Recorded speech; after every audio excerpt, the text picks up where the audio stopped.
everybody, and welcome to the F5 Weekend Refresh. I'm Sheldon, or AS Unreal on the website, and I'm going to start off by giving you guys a little breakdown of what's going to be happening here. Basically, every weekend we're going to take the hottest gaming news of the week and discuss them in this series. I'll tell you guys what's been happening in the gaming world, and all you have to do is sit back, listen, and enjoy the footage. With all that being said, I think it's time to dive into some news. Number one on the list is a new game called Vampyr by Focus Home Interactive. It's about vampires, obviously, and the game was shown at Gamescom. Overall, the game looks alright. It's nothing too crazy by any means, and I'm not even sure if it will honestly compete with some of the bigger titles that are coming out pretty soon. The game is in its pre-alpha stages, so there's obviously going to be some more work put into it, but where it stands right now, I personally don't think the game's going to make it very far. You play as Dr. Jonathan Reed, and there are a few interesting things about him. For one, he's a vampire like I said earlier, and it gives him a couple of sweet abilities. He can read little bios of the people around him, kind of similar to how you can do it in Watch Dogs. He can control people's minds, and finally, he can't enter a dwelling unless he's invited in. Now that last one might not be a cool ability, but it's definitely something interesting, and I'm curious to see how it plays a role in the gameplay. Now, despite interesting rumors that were floating around this week, Destiny will not be a free game. The rumor blew up to a point where Microsoft actually came out and addressed the issue, stating the original Destiny adventure may appear to be free on some digital console marketplaces. While players may download the Destiny base game, they will only be granted access to the Destiny trial mode for free.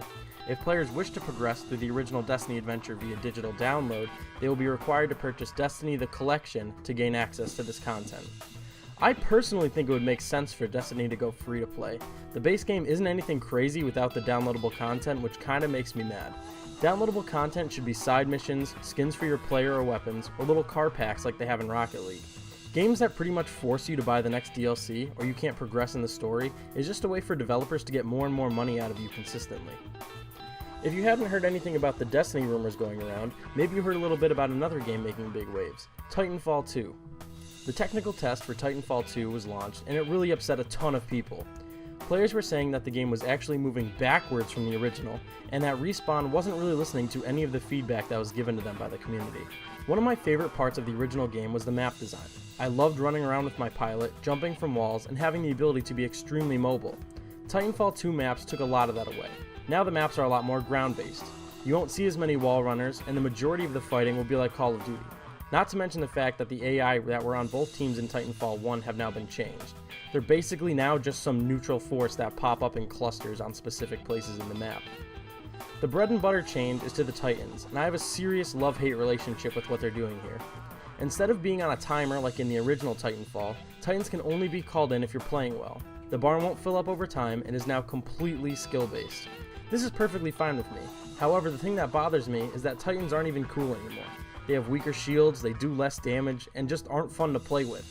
If Titanfall 2 is going to stand a chance this year, Respawn needs to slow down on the changes, build off of what they created last time around, and just listen to their community. Blue Isle Studios, the company behind Slender the Arrival, released their exploration game Valley on August 24th. The game is a first-person experience where the player explores the lands in search of an ancient relic. With the first look at this trailer, you can clearly see that this has no similarities whatsoever with their Slender game. It's very bright, very colorful, and hopefully you aren't being chased around by a guy in a suit. The game also has a unique feature where you run through the world collecting blue energy orbs. This energy can be shot from the player's hand and brings dead animals and trees back to life. You can find this available to you right now on your PS4, Xbox One, or on your PC through the Steam store. For those of you that prefer Slender instead of Valley, there's an exciting new horror game that recently hit the scene. Agony by Mad Mind Studios is a new psychological thriller where the player must fight his way out of hell. My first impression was that this is very similar to Doom, except it's actually going to be scary, whereas Doom is more centered around heavy combat. It's a first-person survival horror game that does have some unique aspects to it. For one, you have the ability to possess demons that aren't very smart. If there's something creepy going on and you're not really sure what to do, grab a stupid demon and have him do it. This can be a big advantage and can easily help you survive in messy situations.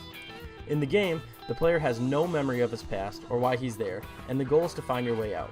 The game is very dark, and the gameplay trailer shows the player waving a torch around. You can set fire to parts of the landscape and use it to help light your way, but it's still extremely difficult to see anything that's happening around you. Most games like this have a ton of potential, but it's basically ruined by developers that aren't creative enough. The first couple jump scares get you pretty good, but after that they become predictable. Oh wow, I'm in a dark room with nothing in here but a table. There's no music and I hear crying.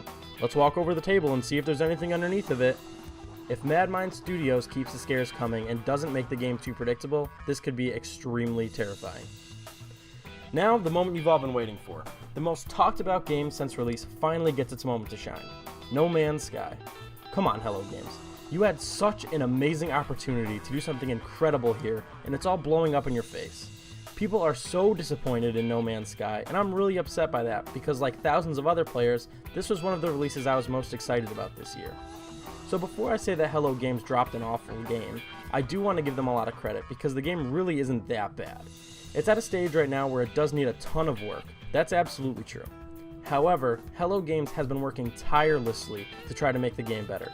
They're constantly throwing out updates, trying to fix the high priority problems that affect the most players, and they're listening to the community, which is rare to find these days. The sales on the game have dropped significantly, and I would assume it's because people are just waiting right now. I think the game will grow again, but it's definitely going to take some time, because people don't want to spend full price on a game that isn't starting off too well. They would rather just wait for problems to be solved and for the price to drop a little bit. It really is a shame that No Man's Sky ended up having all of these issues, and it's really going to cripple their potential profits in the long run. Over time, players will return, but Hello Games needs to get this thing clean and polished before Star Citizen comes out. Now comes a comparison between the two.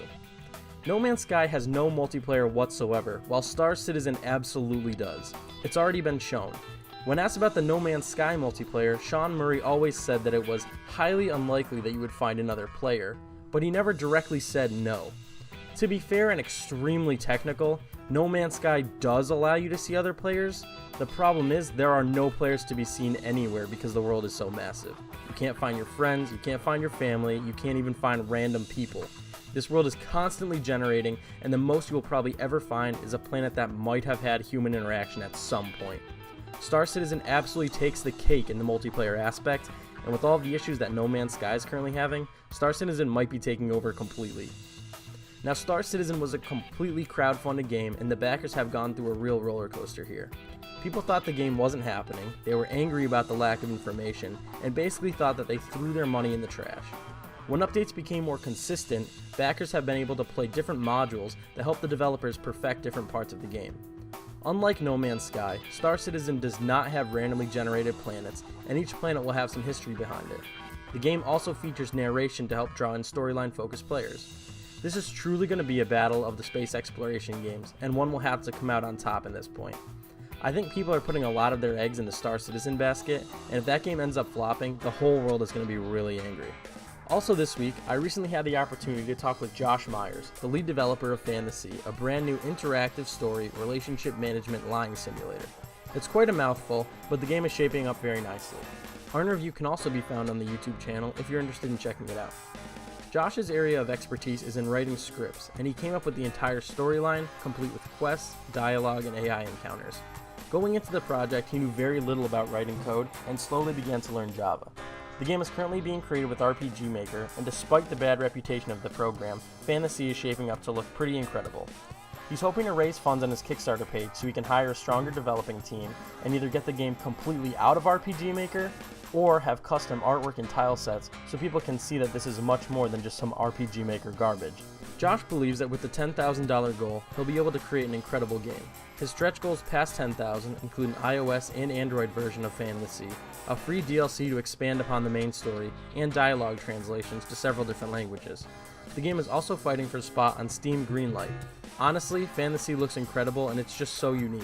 I'll be shocked if they don't reach their Kickstarter goal because there really is just so much potential in this new game. Finally, we're going to wrap things up with some new information on God of War 4. A few days ago, Cory Barlog took to Twitter saying that the new God of War will be extremely action-packed.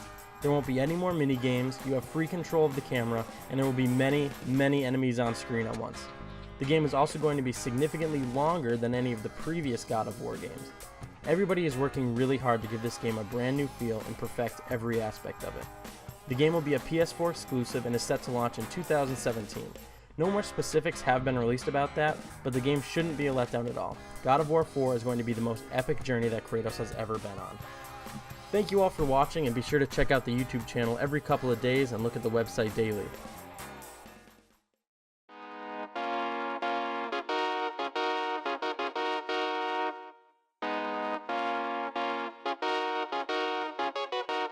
Bye.